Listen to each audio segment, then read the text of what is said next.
Hijo y del Espíritu Santo. Amén. Oremos.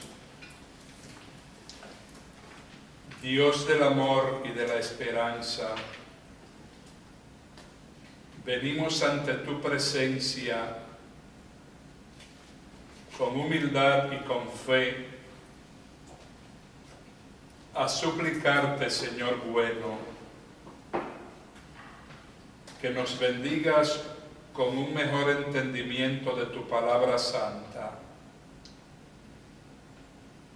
Ayúdanos, Señor, a estar abiertos para recibir tu mensaje y para ser obedientes a tu santa voluntad.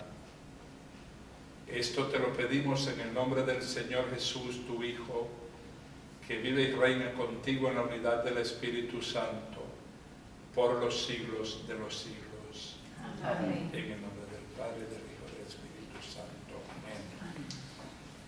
Bienvenidos sean todos para esta segunda sesión de este curso bíblico que ahora nos ocupa.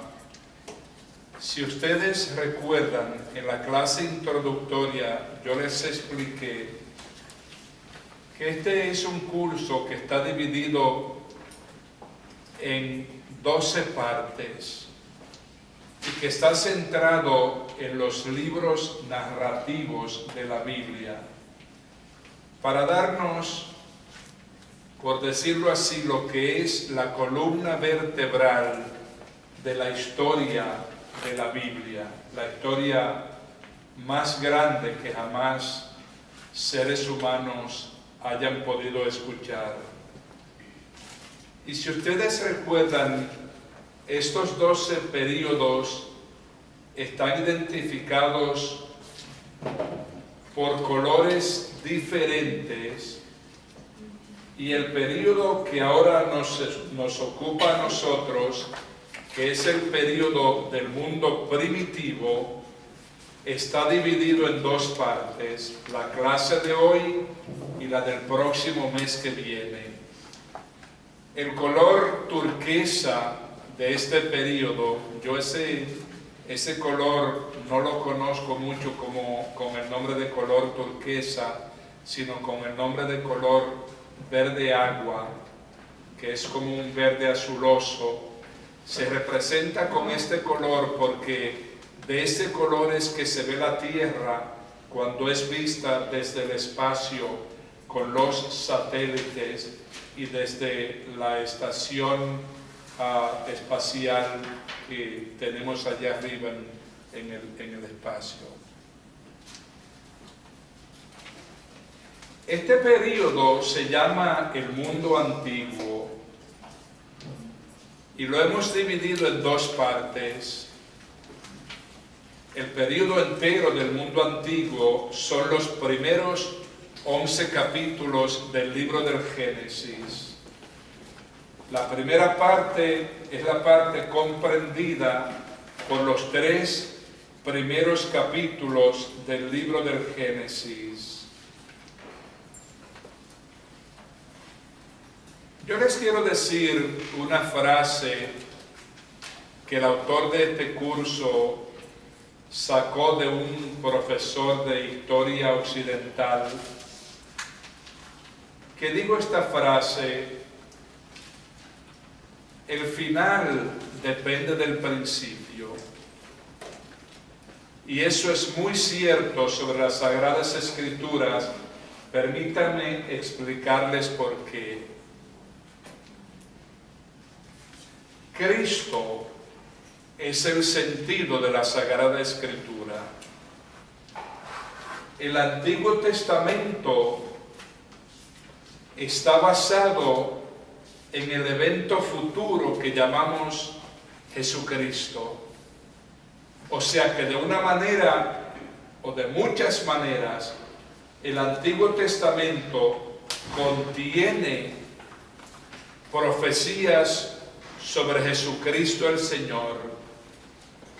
Si ustedes recuerdan, yo quizás les expliqué también en la clase introductoria que San Agustín esta realidad sobre la Sagrada Escritura la presentó de esta manera. Él dijo: el Antiguo Testamento es el Nuevo Testamento con un velo, y el Nuevo Testamento es el Antiguo Testamento desvelado. Por esta razón, ustedes verán pasajes en la Sagrada Escritura donde aparece el Señor Jesús en el Nuevo Testamento diciendo: yo no he venido a abolir la ley ni los profetas, sino para hacerlos cumplidos. Y ustedes recordarán también el pasaje de la transfiguración del Señor en el monte Tabor, donde se aparecen Moisés y Elías a conversar con el Señor, y ellos los tres son cubiertos por una nube. Moisés y Elías representan al corazón del Antiguo Testamento, que son la ley y los profetas, y el Espíritu Santo cubriéndolos a ellos tres significa que en la persona de Jesucristo el Señor se están haciendo cumplidas todas las promesas del Antiguo Testamento, y se oye la voz del Padre que dice: este es mi Hijo muy amado, en el cual yo he puesto toda mi complacencia, escúchenlo. El libro del Génesis es el principio de la trama de toda esta historia que es la Sagrada Escritura.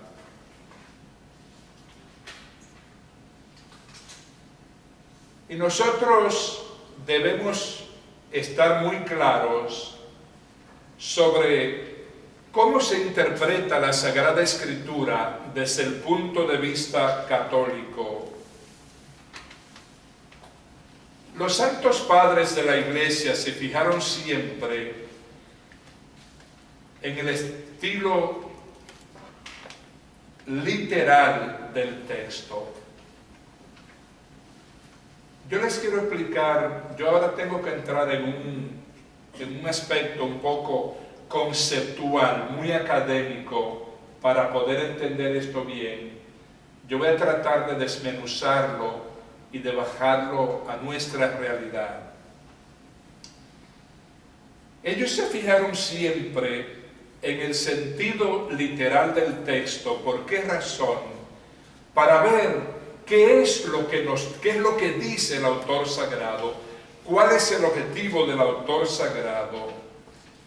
Después de eso, los padres de la Iglesia, desde el punto de vista católico de ver la Sagrada Escritura, se fijaron en los tres sentidos espirituales. Fíjense, hay un sentido literal del texto, lo que está allí, lo que dice allí.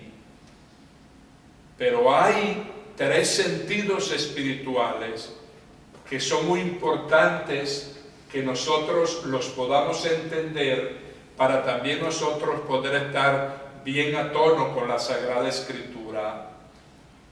El primero de estos tres sentidos espirituales se llama sentido alegórico. Los voy a mencionar los tres antes de explicarlo. El primero es el sentido alegórico, el segundo es el sentido moral, y el tercero es el sentido anagógico. Ahora permítanme explicarlos los tres, brevemente y de la manera más clara que yo lo pueda hacer. El sentido alegórico es el sentido que hace referencia a una segunda realidad. Por ejemplo, en el Antiguo Testamento es muy importante la declaración de que se construyó un templo para el pueblo de Israel encontrarse con Dios, para rendirle culto a Dios.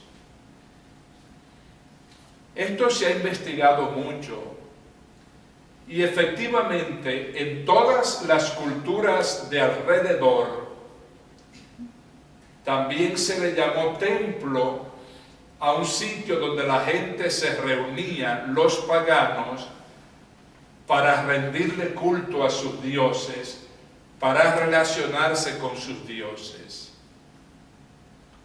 ¿Por qué es, desde el punto de vista católico, un tema alegórico? Por la siguiente razón: Jesús es el verdadero templo. Fíjense, por ejemplo, cómo en el Evangelio Jesús le dice un día a la gente: destruyan este templo. Estaba hablando del templo de su cuerpo. Destruyan este templo, que yo en 3 días lo volveré a reconstruir. O sea, como ustedes ven, Jesús es el verdadero templo de Dios. Y ya desde el Antiguo Testamento, con la declaración de la construcción del templo, se está haciendo alegóricamente una referencia a Jesús como el templo de Dios. En el sentido moral, es el segundo de los sentidos espirituales, que es el sentido moral. A lo que hace referencia a esto es a preguntarse uno de qué manera se relaciona esto conmigo, con mi persona, de qué manera afecta esto a mi vida espiritual, a mi conducta. San Pablo lo responde de esta manera, dice: no se metan con prostitutas, no se enreden con prostitutas, porque los cuerpos de ustedes son templos del Espíritu Santo. Y nosotros estamos muy conscientes de que al haber recibido el sacramento del bautismo y de la confirmación, en esos sacramentos nosotros recibimos el Espíritu Santo, con lo cual nos convertimos en templos del Espíritu Santo. Entonces, moralmente, cuando se nos dice en el sentido literal que se construyó un templo, se está haciendo referencia también desde el punto de vista de la interpretación católica al templo del Espíritu Santo que somos nosotros. El tercer sentido espiritual es el sentido anagógico. Anagógico en este caso quiere decir que lleva o que relaciona con el futuro. ¿Qué tiene esto que ver con el futuro? Cuando hablamos del futuro, estamos hablando del reino de los cielos. Y de lo que estamos hablando en este momento es del sentido literal de que se nos dice que se construyó un templo. Bueno, el libro del Apocalipsis nos dice que San Juan el Vidente vio al final de los tiempos en su revelación cómo descendía del cielo la nueva Jerusalén con el templo nuevo con un carácter de eternidad, que es el templo donde nosotros vamos a entrar para siempre, y se está haciendo con eso una referencia al reino de los cielos. O sea que, como ustedes ven, el templo no es solamente en el sentido literal el templo que se construyó en la época del reinado de David, de Salomón, sino que es al mismo tiempo una referencia a Jesucristo como el templo de Dios, al templo del Espíritu Santo que somos nosotros, y al templo del reino de los cielos, al cual nosotros aspiramos a llegar a través de la gracia ganada para nosotros por Jesucristo el Señor, muriendo en la cruz por nuestra salvación. Según nosotros vayamos estudiando los textos bíblicos, nosotros vamos a manejar mucho estos sentidos espirituales desprendidos del sentido literal. Nosotros también vamos a usar muchas veces, vamos a explicar términos hebreos y griegos que son los idiomas en los cuales se escribió la Sagrada Escritura. Muchas veces es muy difícil traducir una palabra porque el lenguaje humano es dinámico y sufre transformación con el pasar de los años. Permítanme darle un ejemplo que yo siempre uso. Cuando yo empecé a estudiar inglés, desde que yo era muy jovencito, la palabra cool hacía referencia solamente a un estado de temperatura, fresquito, medio frío, cool. Ahora cool significa muchas cosas. Una muchacha cool es una muchacha bonita. Un grupo cool es un grupo donde se hacen fiestas, actividades entusiasmantes. Una persona cool es una persona bien chévere. También se dice que está en la nota. Como ustedes ven, va sufriendo transformación con el pasar del tiempo el lenguaje humano, porque es dinámico de la misma manera que es dinámico también el ser humano. El libro del Génesis, yo quiero dejar sentado esto desde el principio.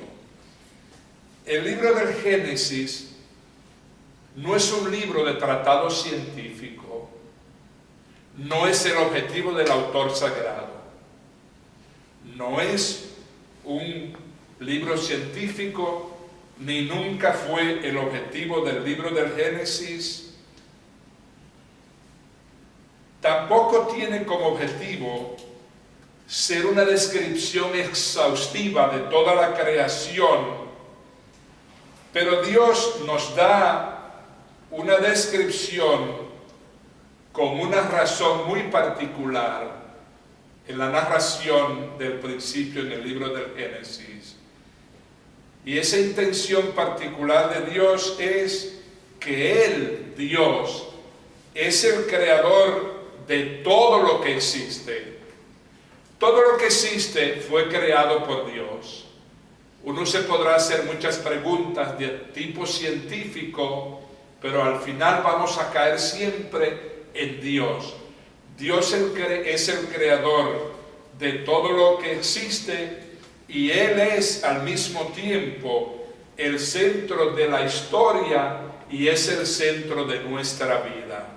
Eso queda muy claro en el libro del Génesis desde el principio. No hay nada malo con hacerse preguntas científicas respecto al libro del Génesis, pero tenemos que tener siempre en cuenta que esa no es la intención del autor. Esto lo tenemos que repetir siempre. El libro del Génesis no es un tratado científico, nunca fue la intención del autor sagrado. Hay posibilidades, han escrito varios de los papas de la Iglesia y muchos de los santos padres. Cuando yo uso la expresión santos padres, yo hago referencia con toda la Iglesia Católica, académicamente, a los primeros teólogos de la vida de la Iglesia, tanto en el mundo griego como en el mundo latino. Siempre que ustedes oigan hablar de los santos padres de la Iglesia Católica, sepan que se está haciendo referencia a los más antiguos teólogos de la vida de la Iglesia, como San Agustín, San Cipriano, etc. O sea que hay posibilidades de mitos antiguos mezclados con todo esto. Hay uso también de lenguaje figurativo y de estilos literarios de la cultura del pueblo judío. En la Biblia hay varios tipos de estilos literarios. Hay, por ejemplo, estilo narrativo, hay estilo poético como son hermosísimamente los salmos, la sabiduría, el cantar de los cantares. Hay estilo profético, hay estilo apocalíptico, hay estilos de narraciones históricas, hay incluso estilo que yo llamaría epopéyico, de enaltecer. Por ejemplo, yo les voy a mencionar lo siguiente, para que entendamos bien el sentido epopéyico. En la historia de la República Dominicana, varios autores, hablando de la noche del grito de la independencia, dicen que el pueblo dominicano a una salió a las calles y valientemente reclamó su independencia y echó un grito de independencia, y Ramón Matías Mella tiró un trabucazo que marcó esa noche el inicio de la independencia de la República Dominicana. Eso es un estilo epopéyico, porque muchos de los dominicanos no se atrevieron a salir a las calles, tenían miedo porque era pelea con tiro lo que había, y no se lanzó todo el pueblo a la calle, se lanzaron los patrios, los patricios, los padres de la patria a pelear contra el ejército haitiano, pero muchos se quedaron en su casa temblando de miedo porque era una situación muy peligrosa. Pero claro, como es nuestra historia, se dice, se lanzó a una el pueblo dominicano a la calle y gritó, ¡viva la República Dominicana!, y empezamos a ser independientes. Sí, es muy bonito porque aunque hubiéramos tenido miedo y estábamos encerrados en un cuarto, uníamos nuestros corazones y nuestros sentimientos a la acción de los patricios. Ustedes van a ver eso varias veces, ese estilo también en la Sagrada Escritura. Pero es importante que nosotros mantengamos siempre en mente 9 elementos que son una recomendación oficial de la Iglesia Católica respecto a la creación. Y estos elementos yo se los voy a leer uno por uno y se los voy a repetir para que ustedes los puedan escribir. El primer principio es, o el primer elemento es, que Dios es el creador de todo lo que existe. Como les dije anteriormente, se le podrán dar 20 vueltas a esto, pero en definitivas cae en Dios el origen de toda la creación. Dios es el creador de todo lo que existe. Segundo elemento, la especial creación del hombre. El hombre no apareció al azar sobre la faz de la tierra. El origen de la creación especial del hombre viene de la mente y del corazón de Dios. O sea que ese es el segundo elemento, la especial creación del hombre. Tercer elemento, la formación de la primera mujer del hombre. Ahí yo tengo que explicarles una diferencia. Según la narración literal del libro del Génesis, el hombre fue creado de la nada por Dios. Fue creado. La mujer, propiamente en la narración, no fue creada, sino que fue diseñada, fue fabricada por Dios de una costilla que le sacó al hombre. Por eso yo les quiero hacer una explicación sobre el hecho de que en la Sagrada Escritura la mujer viene de una costilla del hombre. Entre otras cosas, eso significa que la mujer no es la cabeza del hombre, pero tampoco es los pies del hombre para que la pisen y la aplasten y la humillen. Yo le voy a decir a ustedes, a las mujeres ahora, nunca se dejen aplastar de ningún hombre. El hombre no es mejor que la mujer, ni la mujer es mejor que el hombre. Los dos son iguales. Por eso Dios no hizo a la mujer de un pie de un hombre ni de la cabeza de un hombre, para que ella no quede aplastada por debajo del hombre ni por encima del hombre. La sacó de la costilla de un costado del hombre para que quedaran par a par la pareja, igual en dignidad el uno con el otro, según el amor y la voluntad y el poder creativo de Dios. O sea, que el tercer elemento es la formación de la primera mujer del hombre, desde el cuerpo del hombre. El cuarto elemento es la unidad de la raza humana por nuestros padres originarios. Todos los seres humanos tenemos el mismo origen, que es Dios. Y todos los seres humanos estamos unidos de una manera muy especial porque venimos de Dios. Es tan bonita y tan importante la idea de la unidad de la raza humana que a través de la historia han habido personas que han dicho, por ejemplo, yo soy un descendiente directo de Noé. Por la unidad de la raza humana. Segundo elemento, quinto elemento, ¿qué dije? Segundo, perdónenme. Quinto elemento, gracias por la corrección.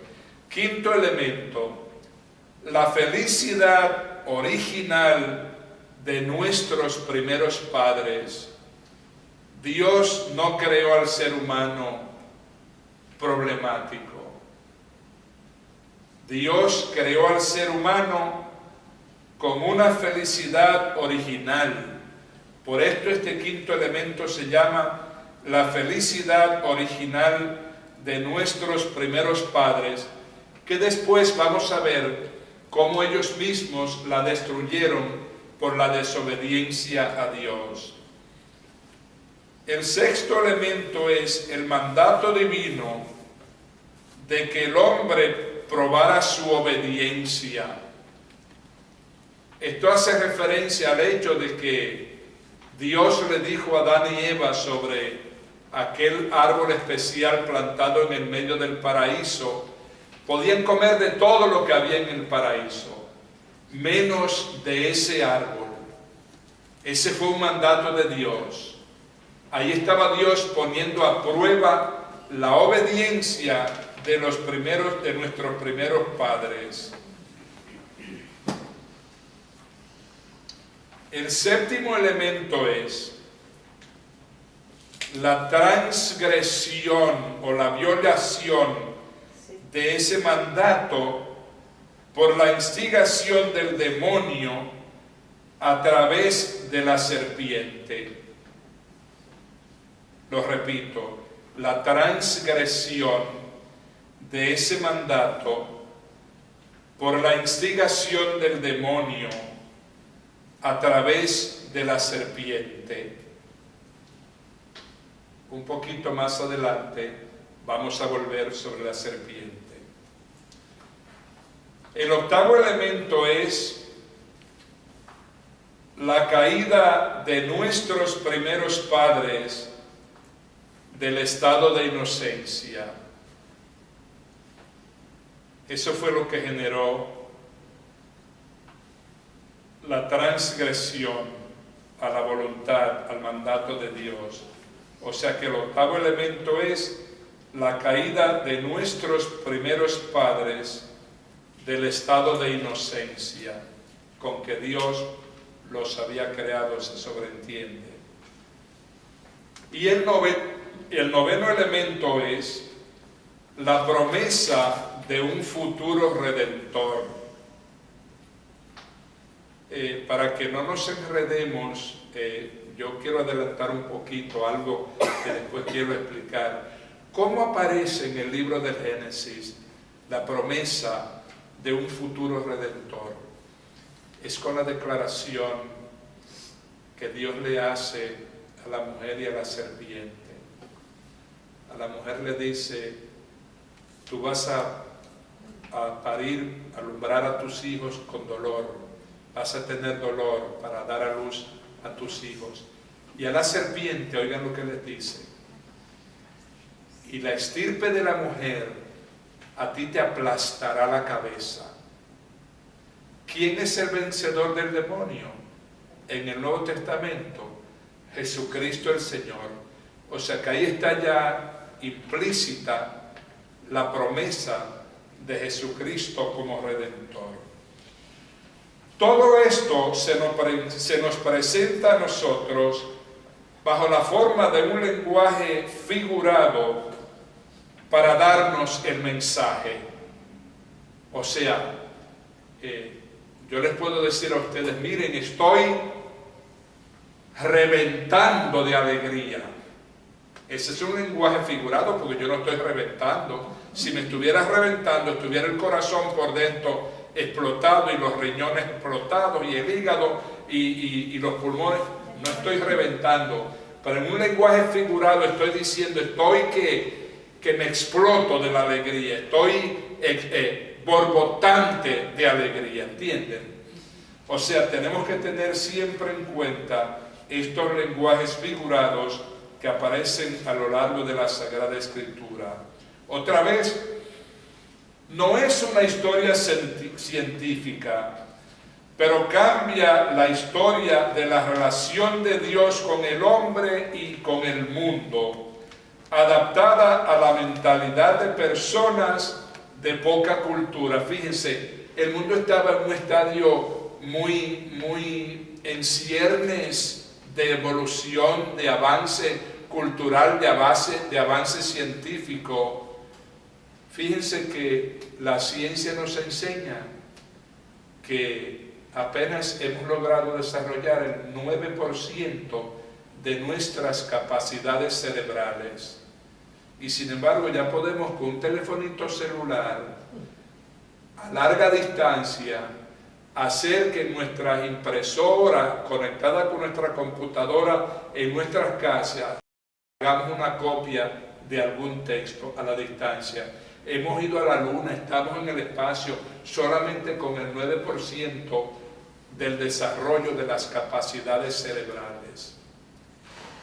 La humanidad, en su desarrollo cultural y científico, estaba muy en ciernes cuando se escribió el libro del Génesis.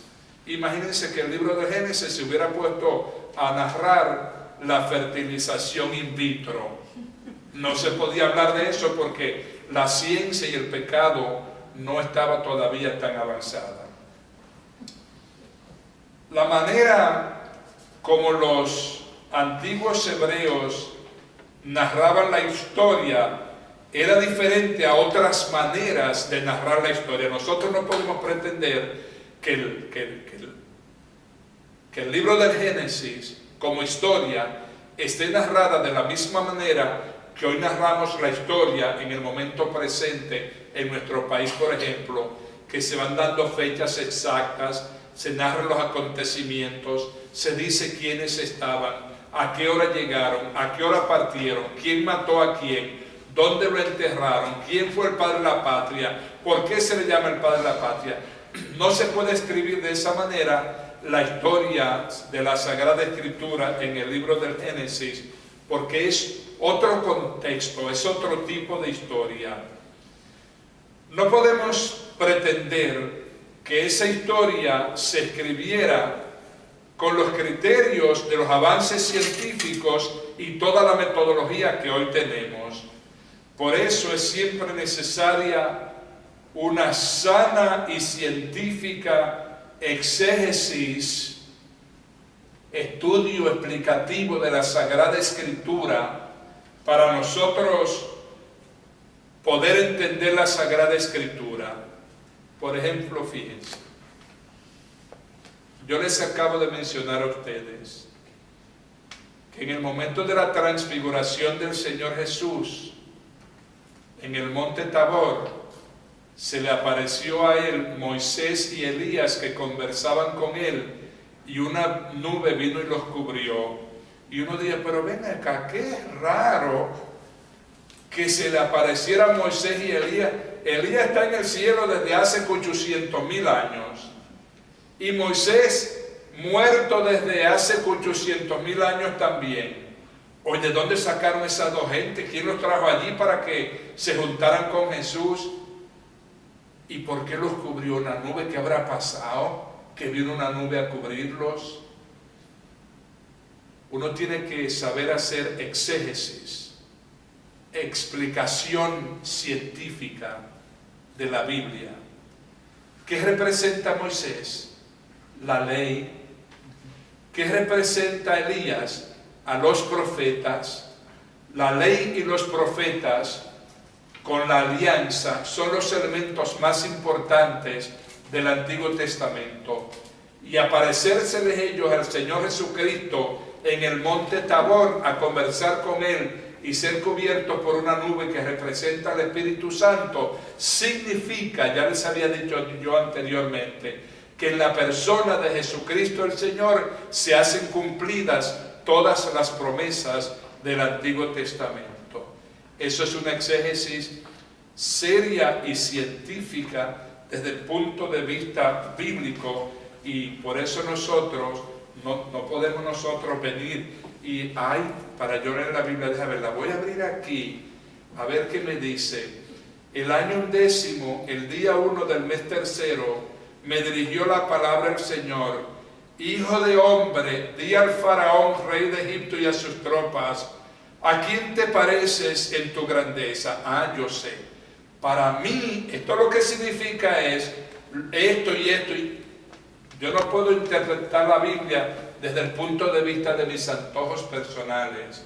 La Sagrada Escritura tiene objetivos específicos y la exégesis bíblica tiene como objetivo el explicar esos objetivos de la Sagrada Escritura, el significado de la Sagrada Escritura. Todo lo escrito por el autor sagrado, y esto es muy importante, fue escrito por inspiración divina. Esto es lo que se llama la revelación, que se hizo por inspiración divina. ¿Qué quiere decir esto? Que aunque fueron manos humanas que escribieron esos libros, lo estaban escribiendo por lo que Dios le estaba poniendo en sus mentes que escribieran. Ellos no dijeron, bueno, mira, yo lo que voy a hacer ahora es que yo voy a decir, al principio creó Dios el cielo y la tierra, sí, porque algún día tienen que haber aparecido. No es así. El escritor, el autor sagrado, y esto implica también obediencia, se puso en disponibilidad, en obediencia de Dios, llamado por Dios e inspirados bajo el poder del Espíritu Santo para escribir estos libros sagrados que conocemos con el nombre de Sagradas Escrituras. Y por eso se dice que la Sagrada Escritura es la revelación divina, la revelación de Dios para los seres humanos, para que nosotros conozcamos el plan de Dios. ¿Por qué es importante entender así la inspiración divina? Para que nosotros entendamos que la Biblia está exenta de errores. Y uno dirá, ay padre, pero mira, hay muchísimos errores en la Biblia. Errores literarios, pero no errores de intención. Por ejemplo, permítame poner esto como ejemplo. Dice el libro del Génesis, Dios dijo que aparezca la luz y que aparezca la oscuridad. Y pasó el primer día. Bueno, no vamos a entender que fue un día de 24 horas. Pero sí fue un periodo de tiempo que fue el primer tiempo empleado por Dios para la creación. Eso es muy importante que siempre lo tengamos nosotros en la mente. Ahora viene una expresión al empezar el libro del Génesis, que es una bomba atómica para nuestra espiritualidad y para todo el conjunto significativo de la Sagrada Escritura.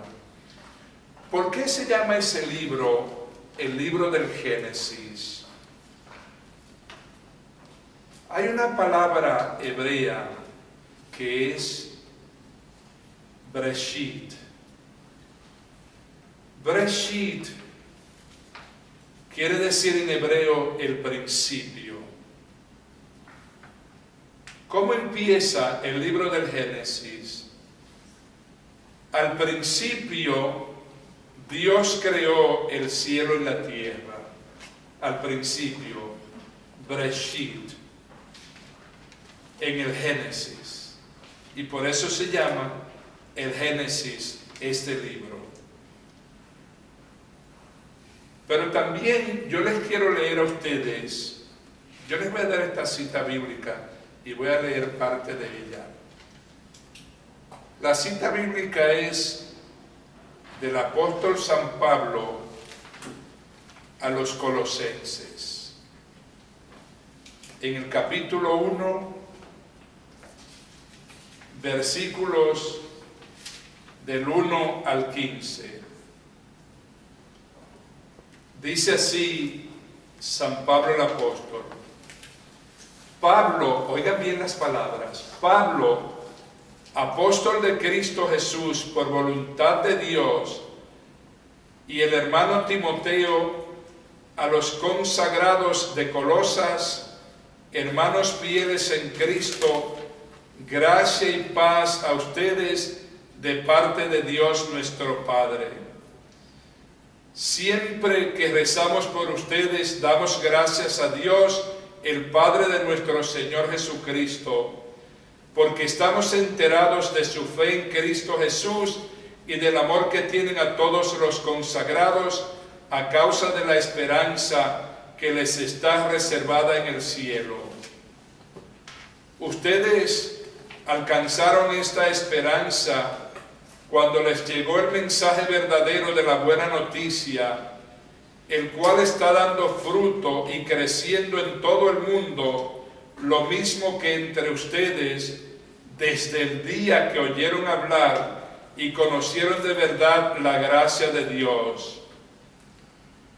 Así lo aprendieron de Epafras, mi querido compañero, del ministro de Cristo al servicio de ustedes. Él me ha informado del amor que les inspira el Espíritu. Por eso nosotros, desde que nos enteramos,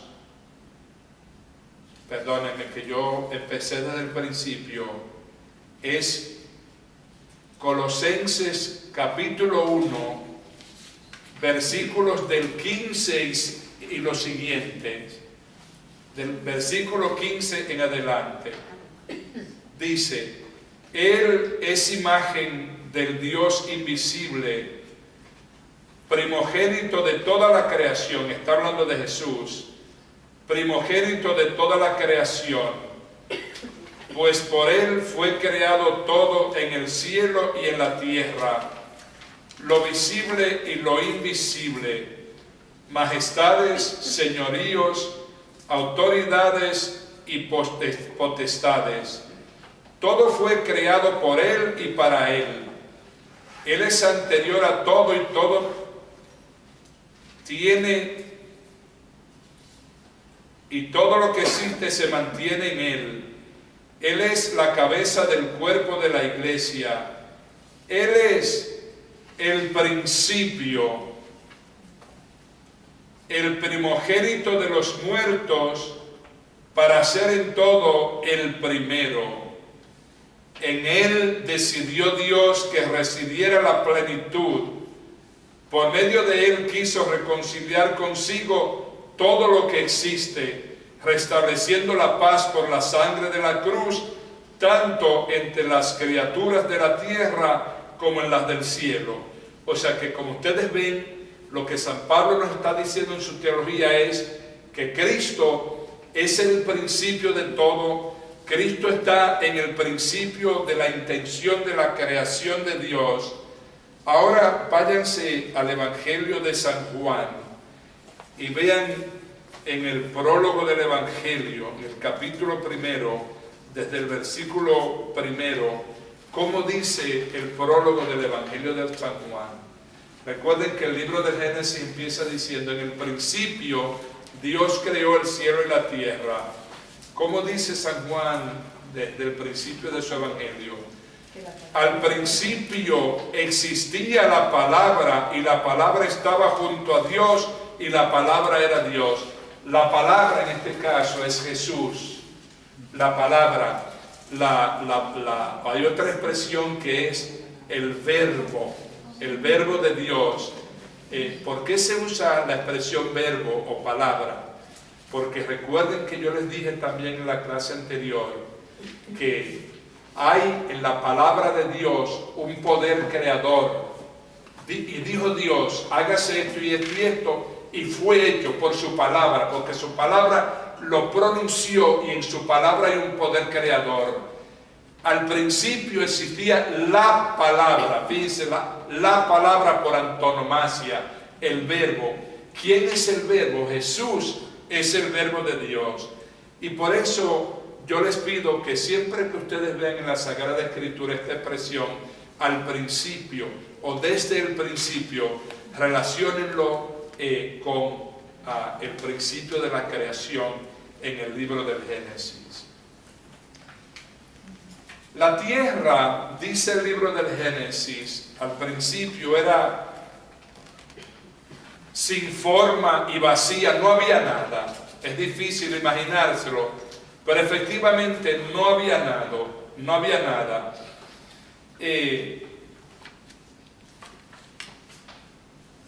Yo les quiero adelantar un poquito esto. No había nada, y el libro del Génesis especifica que lo único que había era un caos, no había nada, y todo era oscuro. Y lo único que existía era el Espíritu de Dios paseándose por encima de las aguas. Qué expresión tan bonita y tan fuerte y tan poderosa y tan fantástica. El Espíritu de Dios paseándose por encima de las aguas era para que ya desde entonces las aguas concibieran el poder de santificar.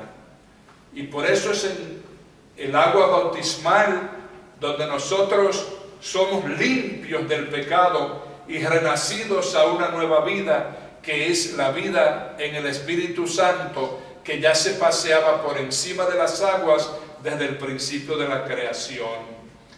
Yo no me voy a detener ahora en hacer una teología sobre las aguas en la Sagrada Escritura, porque eso llamaría una clase de por sí mismo de 2 o 3 horas. Pero recuerden un poquitito que les voy a decir, que al final en la cruz, cuando el Señor murió por nuestra salvación, que el nuevo orden vino a ser una realidad. Dice la Sagrada Escritura que cuando el soldado punzó con la lanza el costado del Señor Jesús, inmediatamente de su costado salió agua junto con la sangre. ¿Qué significa eso? De ahí estaban naciendo los sacramentos, y de ahí estaba naciendo también la iglesia. Miren, el agua desde el principio de la creación y al final en la muerte del Señor Jesús en la cruz. El libro del Génesis habla de días con sus números. Los antiguos hebreos no llamaban a los días por nombre, como nosotros llamamos domingo, lunes, martes, etc. Los llamaban por números. El primer día de la semana, el segundo día de la semana, el tercer, etc. Y el libro del Génesis enumera los días de la creación. El primer día, el segundo día, el tercer día, etc., hasta llegar al séptimo día. Y lo que dice el libro del Génesis al principio es, en otras palabras, que Dios crea la tierra como lugar de habitación para nosotros. Fíjense, hay 2 tipos de narración sobre la creación del hombre en el libro del Génesis. La primera, lo que va diciendo es que Dios va día tras día preparando la creación para que sea bonita y linda y buena, y después crea al hombre para ponerlo en el medio de esa creación tan bonita para que tuviéramos todo lo que nosotros necesitábamos. La otra narración dice que Dios creó al hombre y entonces le empezó a crear alrededor todo lo que era conveniente para la vida, para la existencia, para la felicidad del hombre.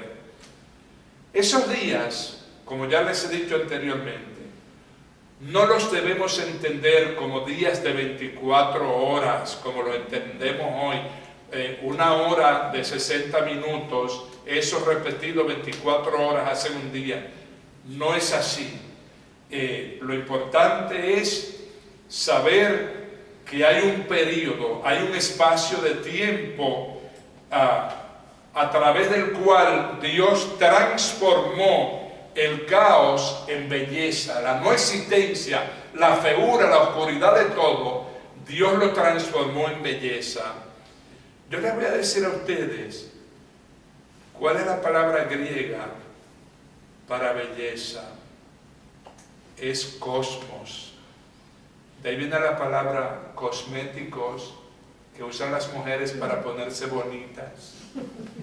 De ahí viene la palabra cosmetología, que es todo el tratado de sustancias cosmetológicas o cosméticas para que la mujer sea bonita. El doctor Keija, como odontólogo, también hace una extraordinaria metodología oral u odontóloga. Yo soy un ejemplo de eso. Yo no los tenía, yo los tenía feísimos, los dientes. Y él hizo cosmetología odontológica conmigo. El cosmos es la belleza que Dios le dio a la creación a través de ese espacio que Él creó también, que hizo el día y la noche. Entonces, ¿por qué es importante que nosotros entendamos que el cosmos es la transformación, es la belleza que Dios le dio a toda la creación, para que nosotros entendamos que lo que Dios nos ha regalado en la creación no es solamente de ser apreciado, de muchas maneras son vehículos de nuestra salvación también. El hermano, en la Sagrada Escritura, en la predicación del Señor Jesús, aparece clarísimamente que el número uno vehículo de condenación o de salvación de nosotros es en el trato con los otros seres humanos. Por eso la regla de oro consiste en que tú trates a los otros seres humanos como tú quieres que ellos te traten a ti. Eso no es solamente un decir, eso es fundamental para la espiritualidad de un cristiano, para el cumplimiento de la voluntad de Dios. Eso es esencial. ¿Cómo aparece la narración de la creación? Aparecen primero 3 primeros días. Y esos 3 primeros días aparecen distribuidos de esta manera. En el primer día, Dios establece el día y la noche, lo cual significa que Dios está creando el tiempo, porque el tiempo no existía. Todo era un vacío, era un caos y no existía el tiempo. Pero Dios establece la existencia del día y de la noche. ¿Para qué? Para que entonces empiece a existir el tiempo. El segundo, día de la creación es el día en que Dios crea el espacio, porque Él crea el cielo y el mar, uno por arriba y otro por abajo, uno debajo y otro arriba. El cielo y el mar, está creando el espacio. Y después Dios crea vida en el tercer día, en la tierra y la vegetación. O sea que como ustedes ven, el primer día es el día y la noche para establecer el tiempo. El segundo día es el espacio a través de la creación del cielo y de la tierra. Y el tercer día es la vida que aparece de una forma un poquito preformal sobre la tierra con la vegetación. Los siguientes 3 días son los siguientes. Como ustedes ven, estamos hablando ahora de los 6 días primeros de la creación. Los siguientes 3 días de la creación son estos. El cuarto día, Dios crea el sol, la luna y las estrellas y los hace regentes del día y de la noche. O sea que el sol gobierna al día y la luna y las estrellas gobiernan a la noche. Como ustedes ven, ya desde el principio aparecen a ver formas de regir, formas de gobernar. O sea que el sol gobierna al día y la luna y las estrellas gobiernan a la noche. Yo les quiero compartir con ustedes, yo tenía un amigo, un viejo, cuando yo era seminarista, que era un viejo que no tenía formación formal académica, pero él era un hombre muy sabio, yo lo quería mucho, yo aprendí mucho de él y yo le tenía mucho cariño a él. Y él un día me estaba hablando a mí de los errores que cometen los seres humanos y me dijo, mire Normando, siempre me dijo usted, en mi país a los jóvenes uno le dice tú y a los mayores uno le dice usted. Él siempre me dijo usted a mí por el hecho de que yo era seminarista. Él tenía como un respeto de veneración por mí. Y me dijo un día, mire Normando, ¿usted sabe por qué la gente comete tantos errores? Porque hay gente que no se da cuenta que el día tiene ojos y la noche tiene oídos. Usted ve de día, todo se ve. Todo lo que usted hace de día se ve. De noche no se va a ver porque está oscuro, pero todo lo que usted habla se oye. Y me dijo él, si una gente aprende que el día tiene ojos y la noche tiene oídos, no va a cometer muchos errores. Entonces, Dios estableció en el cuarto día el sol, la luna y las estrellas, que son los regentes del día y de la noche. El quinto día, Dios creó las aves y los peces. Otra vez, las aves para que gobiernen el cielo, el espacio, y los peces para que gobiernen debajo de las aguas. Otra vez, los regentes, el poder, la gobernación. En el día sexto, Dios creó las bestias, todos los animales, las jirafas, los monos, los elefantes, la cigüeña, las tortugas, los cerditos, pero también en ese mismo día Dios creó al hombre. Y uno se podría preguntar, ven acá, ¿y por qué si nosotros somos tan importantes y somos los que somos creados a imagen y semejanza de Dios y somos el centro de la creación divina, por qué no nos dio Dios un día especial solo a nosotros en la creación? Precisamente para distinguirnos de las bestias. Las bestias no reconocen a Dios.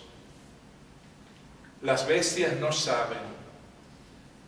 ¿Qué es lo que quiere decir el libro del Génesis cuando dice que Dios creó al hombre a imagen y semejanza suya? Quiere decir que le dio intelecto y que le dio voluntad junto con el amor.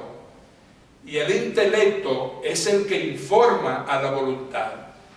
El intelecto es el que debe gobernar a la voluntad, no lo contrario. Porque hay gente que dice, yo quiero comer ahora, pero yo no tengo aquí nada que comer. Si ella tiene algo en su cartera, me lo robo y me lo como. Ahí está la voluntad mía gobernando a mi intelecto. La gente quiere tener sexo, pero y por eso violan a otros seres humanos sexualmente, porque el intelecto no les está informando la voluntad. Y en eso es lo que el hombre Eso es lo que distingue al hombre de las bestias, que lo hace ser imagen y semejanza de Dios. Pero tenemos que ver también las palabras con las cuales el libro del Génesis dice que Dios se dijo cuando iba a crear al ser humano. Dios dijo, hagamos, plural, hagamos al hombre a imagen y semejanza nuestra, plural, plural también. ¿Quiénes son esas personas a cuya imagen y semejanza Dios va a crear al hombre? Es la Trinidad, que son una unidad, una familia en Dios, el Padre, el Hijo y el Espíritu Santo. Fíjense que el libro del Génesis no dice que la Trinidad es como una familia de la Sagrada Escritura en general. Dice que la Trinidad es una familia. Y por eso nosotros no somos como una familia con el resto de los creyentes. Somos una familia. Por ejemplo, Jorge y Mary Keija, ellos dos y sus 4 hijos no son como una familia. Ellos son una familia. La unidad entre Dios Padre, Dios Hijo y Dios Espíritu Santo es tan perfecta que es un solo Dios en 3 personas. Es una unidad, las 3 personas. Es una familia. Y cuando Dios nos creó a nosotros, nos creó exactamente como su familia, la Trinidad. O sea que nosotros con la Trinidad de Dios somos una familia. Y por eso es que cuando un hombre o una mujer, niños o adultos, son bautizados, se usa la forma trinitaria en el bautismo. Se les dice, yo te bautizo en el nombre del Padre, en el nombre del Hijo y en el nombre del Espíritu Santo. ¿Por qué? Porque lo que va a recibir esa persona dentro de él es la vida de la Trinidad para pasar a ser una familia con la Trinidad. El día séptimo, Dios crea al ser humano y le da autoridad sobre las criaturas, sobre los animales.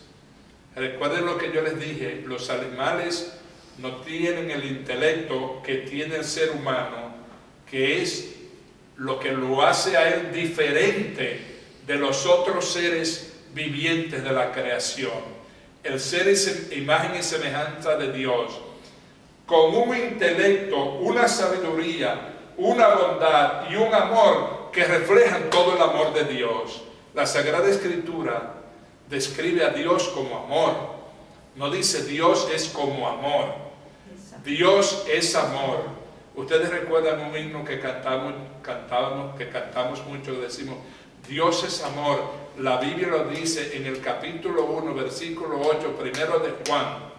¿Me recuerdan eso? Dios es amor, Dios es amor. La Biblia lo dice y da la cita bíblica. El Padre es amor y el Padre ama al Hijo eternamente. Por eso dice San Juan en el prólogo, desde el principio existía la palabra y la palabra era Dios y la palabra estaba en Dios. El Padre ama al Hijo eternamente y el Hijo ama al Padre. Y este amor entre el Padre y el Hijo es precisamente el Espíritu Santo. Miren qué belleza tan extraordinaria. De la misma manera que el amor entre un hombre y una mujer da una generación nueva, da hijos, el amor entre el Padre y el Hijo es el Espíritu Santo, que son los 3 una unidad, son una sola familia. En amor es creado el hombre y él necesita una compañera. Y entonces Dios le da a la mujer, los crea esposo y esposa para reflejar la familia amor. Lo pongo como una sola palabra, la familia amor, que es la Trinidad. O sea que nosotros, como seres humanos, como imagen de Dios, nosotros reflejamos la familia amor, que es la Trinidad de Dios. Ahora viene la fantástica belleza del séptimo día. Dios descansó en el séptimo día, dice la palabra de Dios. Como que cansado más o menos estaría Dios. Sería que Dios no había comido bien en esos días y se cansó mucho ya el séptimo día y no quiso, y ya dijo, bueno, hasta aquí llegué yo y yo ahora voy a descansar. No. El séptimo día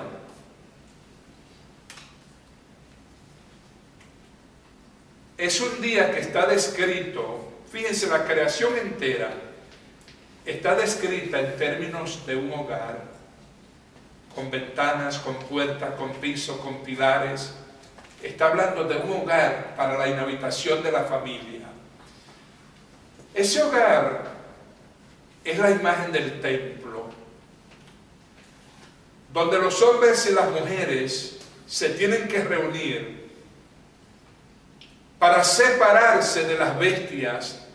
Las bestias no alaban a Dios, las bestias no reconocen a Dios, las bestias no adoran a Dios, las bestias no les rinden culto a Dios.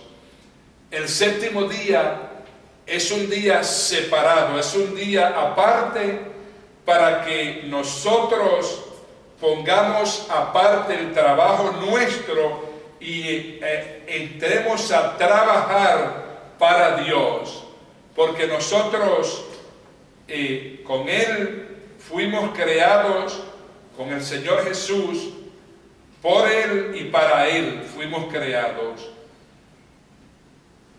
Y la diferencia grande, muy grande, entre los seres humanos y los animales es que nosotros sí necesitamos un espacio para nosotros rendirle culto a Dios, y ese es el sentido del séptimo día, que como ustedes saben, pero eso lo vamos a tratar después en el Nuevo Testamento, yo no voy a entrar mucho en él ahora. Los cristianos no lo celebramos en el séptimo día, sino en el primer día, porque es el día de la resurrección del Señor Jesús. Ese día se distingue del día sexto, les voy a decir también en qué. En el día sexto Dios creó a las bestias y a los seres humanos con una distinción muy clara.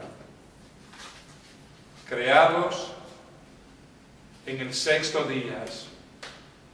¿Ustedes recuerdan de qué es símbolo, por ejemplo, en el Apocalipsis, el número 6? Es el símbolo de la bestia, del demonio. Si ustedes recuerdan, Goliat medía 6 cúbitos, 6, y no honró a Dios.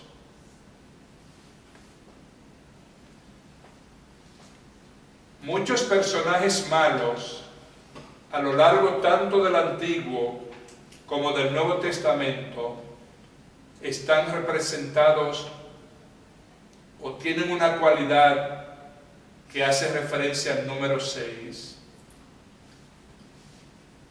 Tan malo, tan imperfecto es que el libro del Apocalipsis usa ese número para identificar a Satanás, al mal, que en realidad a quien se está refiriendo es a Nerón, el cruel emperador romano.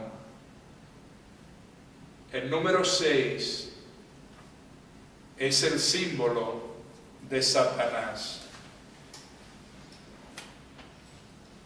El día séptimo se llama en hebreo Shabbat o Sabbath, el sábado. el séptimo día de la semana. Es el día que nos brinda a nosotros la oportunidad de elevarnos por encima de la bestia. Nos saca del día sexto. Nos elevamos por encima de la bestia. Y es el día que también nos da la oportunidad de adorar a Dios. La creación se describe en 7 días para que nosotros hagamos eterno el séptimo día. Yo creo que les dije a ustedes en un momento que hay una nueva corriente teológica que llaman al primer día de la semana el octavo día de la semana. Y ustedes preguntarán, pero time out. No existe un octavo día porque nada más son 7 días que tiene la semana. Lo que pasa es que en el primer día de la semana, la resurrección del Señor Jesús cambió tan profundamente la creación que se salió del espacio y del tiempo, y por eso se habla del octavo día como el día de la resurrección del Señor.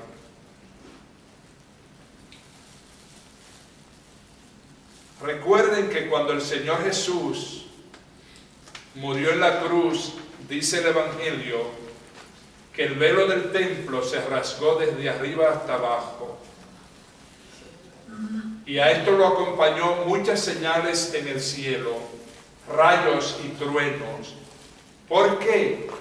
Porque no solamente se estaba creando toda la estructura de la creación, sino que al mismo tiempo se estaba cambiando el culto del templo, que al rasgarse el velo del templo, al abrirse el velo del templo, ya se estaba inaugurando con eso un nuevo culto en el templo nuevo, que es la celebración de la resurrección del Señor Jesús.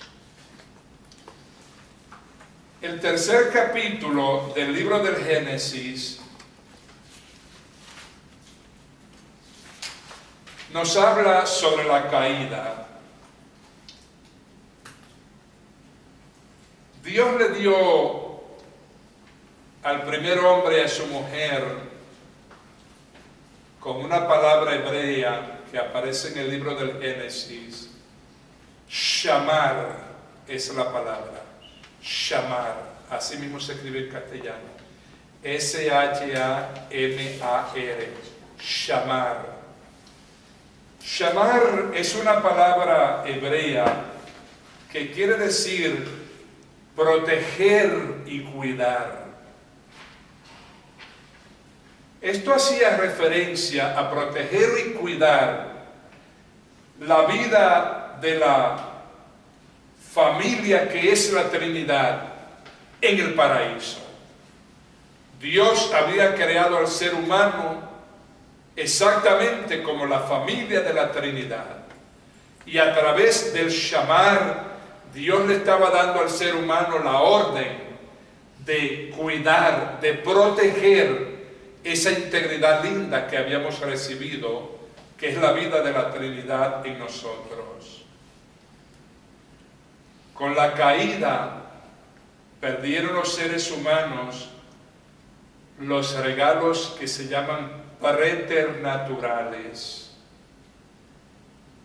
¿Qué quiere decir regalos preternaturales? Desde el principio de la naturaleza son 3, que son primero la impasibilidad, o sea, la no posibilidad de sufrir. Yo les quiero explicar un poquito esa palabra. Cuando ustedes oyen en castellano la palabra pasión, sufrimiento, ¡ay, qué mujer que ha padecido!, decimos. ¡Ay, esa mujer sí sufre! ¡Ay, qué padecimiento! ¡Ay, la pasión de esa mujer es tan terrible! La palabra pasión en castellano o sufrimiento viene del latín passio, que es sufrimiento. Por eso la palabra compassio en latín quiere decir sufrir con, y en castellano la hemos transformado en compasión. Por eso la palabra compasión quiere decir sufrir con. Passio es sufrir. Impasibilidad en castellano quiere decir la imposibilidad de sufrir. Dios nos creó a nosotros con esa cualidad preternatural, con la imposibilidad de sufrir, la impasibilidad. La perdimos con el pecado, con la caída. El segundo regalo preternatural que perdimos también fue la inmortalidad. El hombre no estaba supuesto a morir, tenía que vivir para siempre. Pero una de las consecuencias del pecado en el paraíso es la muerte. Por eso nosotros, esa muerte, se nos ha dado como regalo la transformación de que la cambiemos en vida a través de la aceptación de Jesucristo el Señor como Dios y Señor de nuestras vidas. Si tú confiesas con tus labios que Jesucristo es el Señor y tú crees en tu corazón que Dios lo resucitó de entre los muertos, tú serás salvo. O sea, que la transformación de la muerte en vida tiene lugar en nosotros a través de la acción redentora de Jesucristo el Señor. El tercer regalo preternatural que perdimos con el pecado fue la integridad. Recuerden que la integridad se perdió cuando la voluntad se impuso al intelecto. Miren cuál fue el pecado del paraíso terrenal, el pecado de Adán y Eva. Fue un pecado de desobediencia al mandato de Dios, pero es un pecado de desobediencia manifestado en soberbia. En soberbia al quererse equiparar con Dios. Fíjense, de la misma manera que yo le dije a ustedes que la razón por la cual Dios creó a la mujer de una costilla del hombre es para que estuvieran equiparados, para que el uno le fuera igual al otro. El hombre, la criatura, se quiso equiparar con Dios y quiso ser Dios. ¿Dónde está reflejado eso en el libro del Génesis?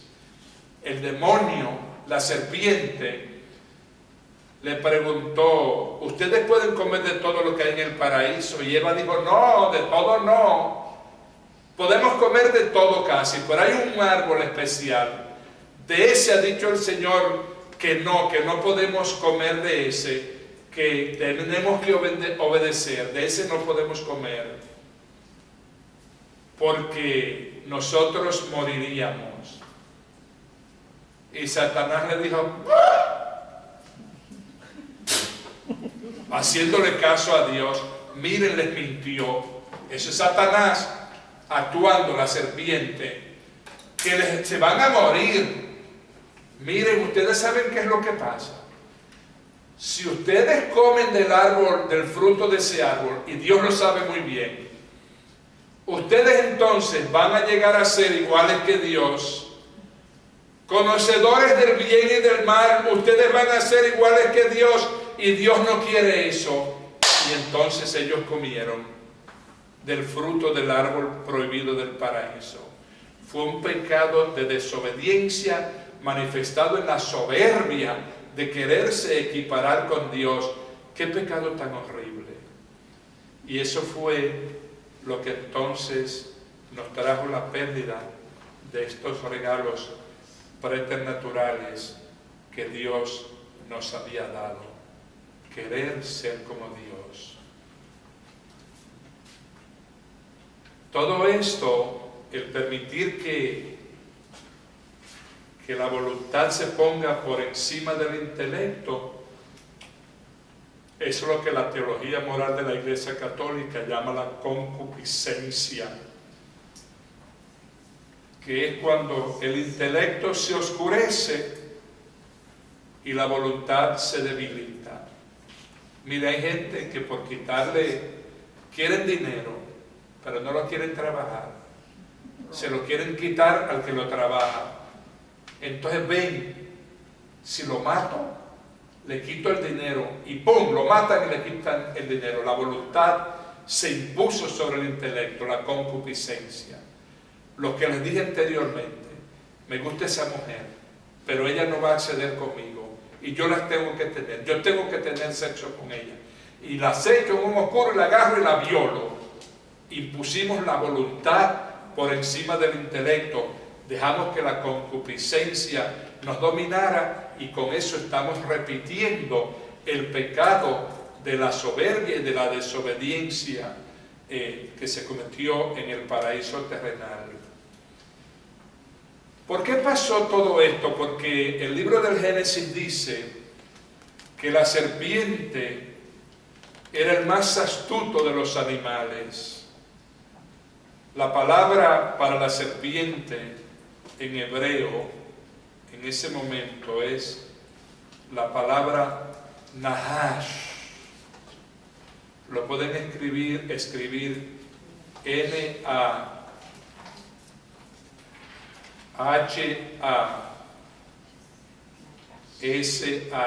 Nahash. ¿Qué es lo que quiere decir Nahash en hebreo? Nahash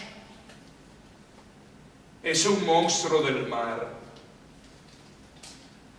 al cual también se le llama Leviatán. Es una criatura larga y venenosa.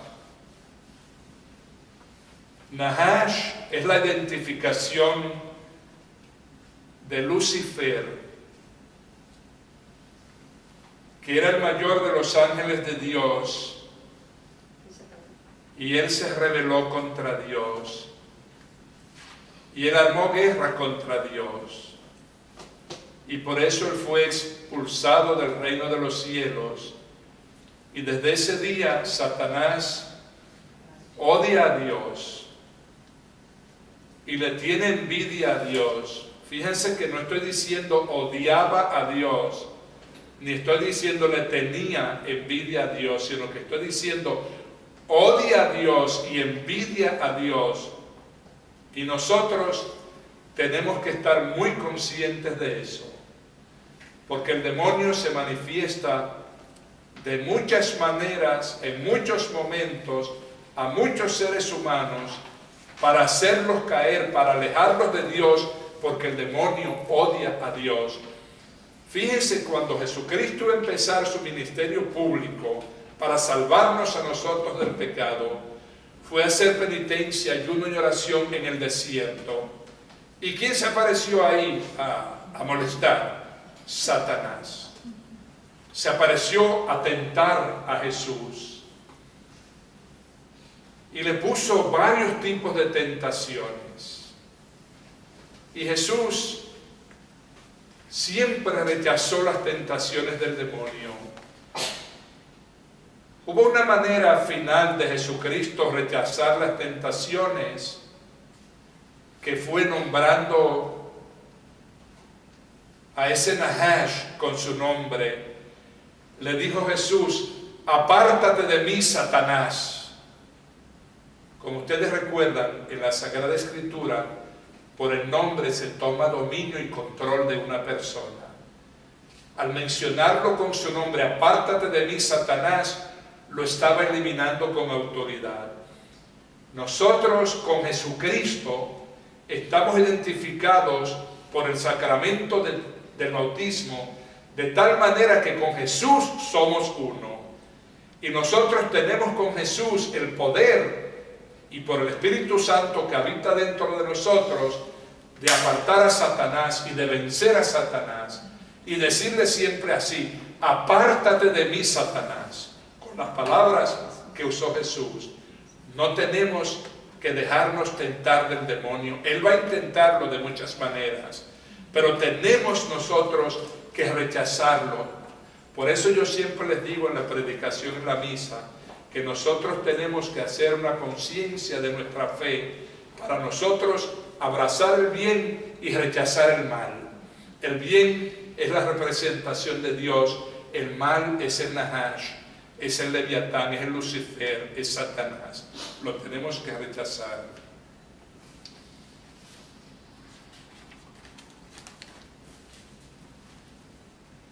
Esa serpiente mala, venenosa, ponzoñosa, malintencionada, fue la que atacó a Adán y a Eva con intimidación y con engaño. Como vieron las palabras, Dios sabe, ese Dios dice que se van a morir, saben que se van a convertir en igual a Él, los engañó a ellos. Ellos, sin embargo, tenían la oportunidad de hacer esto. Ellos tenían varias posibilidades. Ellos podían dejar que Satanás fuera más fuerte que ellos. Ellos podían ignorar la palabra de Satanás, pero también ellos podían invocar el nombre santo de Dios para que los asistiera en ese momento y rechazara con ellos la tentación de Satanás. Pero ellos no lo hicieron. Ellos se dejaron llevar de Satanás. Ellos no confiaron en Dios. Fíjense que Dios le dijo una cosa, así está en el libro del Génesis. Dios le dijo una cosa y Satanás le dijo otra. Y ellos desobedecieron a Dios y obedecieron a Satanás. Desescucharon a Dios, desestimaron la palabra de Dios y le prestaron más atención a la palabra de Satanás. Por eso nosotros tenemos que rechazar siempre a Satanás. Hay en la Sagrada Escritura un segundo Adán prometido cuando dijo el Señor a la mujer, la estirpe, le dijo a la serpiente, perdón, la estirpe de la mujer, uno de la estirpe de la mujer te aplastará la cabeza. Esa es la promesa de Jesucristo el Señor, el nuevo Adán, que Él sí confió y Él sí obedeció, porque su muerte salvadora en la cruz fue un acto de perfecta obediencia y de amor a Dios. Con esto, mis queridos hermanos y hermanas, terminamos esta reflexión de los capítulos 1, 2 y 3 del libro del Génesis. Como ustedes saben, este curso llama por preguntas y respuestas que nos pueden ayudar a nosotros a entender mejor el texto. Pero yo quiero saber, antes de entrar en las preguntas y respuestas diseñadas por el curso, si ustedes tienen o alguno de ustedes tiene alguna pregunta importante, algo de lo cual yo haya hablado y ustedes no hayan podido entender y que ustedes quieran aclararlo. ¿Tienen alguna pregunta? Sí. Aquí en la parte de la Biblia hablan de, por ejemplo, dice, Dios llamó a la luz día y a las tinieblas noche. Atardeció y amaneció, y lo repiten varias veces. Sí. O sea, según la Biblia, primero es el atardecer y después es el amanecer. Right. Mire, porque está literariamente, está hablando de días, de periodos, de espacio, de tiempo, y vamos a decir de 24 horas. Pero no los debemos entender como días de 24 horas. Pero esto lo que está haciendo es, está estableciendo tiempo y espacio para la creación. O sea, que no es, fíjese, lo que nos está diciendo el texto sagrado con eso no es que Dios dijo que se haga todo, ¡brum!, y ahí apareció todo de un fuetazo, decimos en mi país, sino que Dios con cuidado fue preparando en el tiempo y en el espacio la creación gradualmente. Inicialmente, ¿para qué? Para que cuando Él creara al hombre, al ser humano, encontrara un ambiente apropiado para su subsistencia. Es el establecimiento en el proceso, en el espacio y en el tiempo del proceso de la creación. ¿Eso responde a su pregunta? Sí. Esa parte la entiendo yo, pues, como lo dice ahora los científicos, la Tierra fue evolucionada. Yo no quiero usar la palabra evolución, pero... Úsela. Ahora, hablando con uno de mis hijos en la universidad, no sé qué, les explican que, bueno, Dios se creó los animales, toda esta creación, y que entonces en un momento de esos, en el proceso de la evolución, vino y le infundió a uno de esos animales el alma. Y yo rechazo eso completamente. Para mí, es más fácil para mí creer que fueron las 24 días, de las 7 días, las 24 horas, que ponerme a Ya pensar. yo entiendo la pregunta. Miren, el tema de la evolución, que a mí me fascina. ¿Perdón? Está en el libro de Urantia. ¿El libro de qué? Urantia. ¿Eso qué? ¿Qué es? Es un libro acerca de la evolución. Sí. Pero mire, déjeme explicarle esto. El tema de la evolución a mí me es un tema muy querido. Yo soy evolucionista, profundamente evolucionista. Pero es un tema tan amplio y tan profundo que a mí explicarles a ustedes la evolución me tomaría por lo menos 2 horas. Si ustedes algún día quieren, me pueden invitar para que yo venga a darles una charla sobre el tema de la evolución desde el punto de vista católico, de la teología católica. La ciencia y la fe no se contradicen y no rechaza el tema de la evolución. Es un tema científico y de fe. Vamos a ir exprimiéndolo así en unas palabras. Yo diría, el origen de todo está en Dios. Esa es la realidad profunda de las cosas. El origen de todo, sea creacionismo o evolucionismo, el origen de todo está en Dios. Dios es el origen de todas las cosas. Él es el creador de todas las cosas, creador con amor. Pero yo no voy a entrar ahora en el tema de la evolución porque yo me entusiasmo mucho con ese tema, porque a mí me encanta y yo pasaría 2 horas para responder ese tema. O sea que si algún día lo quieren, me pueden invitar y yo les doy una charla de la evolución enfocada desde el punto de vista de la teología de la Iglesia Católica. Pero no hay nada en contra de la evolución. Claro, para mí, yo acepto hasta que creó los animales, pero ya el momento de crear al hombre, yo pienso que es como, ya ese momento sí tiene que ser algo especial, ¿no? Una intervención segunda de Dios, eso también hay gente que defiende eso. Pero si quieren, dejemos el tema de la evolución, porque yo tengo que, por estructura del curso, manejar un poquito esto. Usted y después usted. Padre, cuando usted está hablando de la creación, usted comentó que en el libro de Génesis explicaba 2 tipos de creación. Right. Y a mí esa parte me quedó un poco confusa, porque Sí. dice al principio creó Dios el cielo y la tierra. Y hay otra versión que habla de que es al revés. Sí. Mire, si usted lee detalladamente, cuidadosamente, los capítulos 1, 2 y 3 del libro de Génesis, usted va a encontrar un primer tipo de narración de la creación. Ese primer tipo de la narración de la creación lo que dice es que Dios fue creando todas las cosas y después puso en el centro al hombre.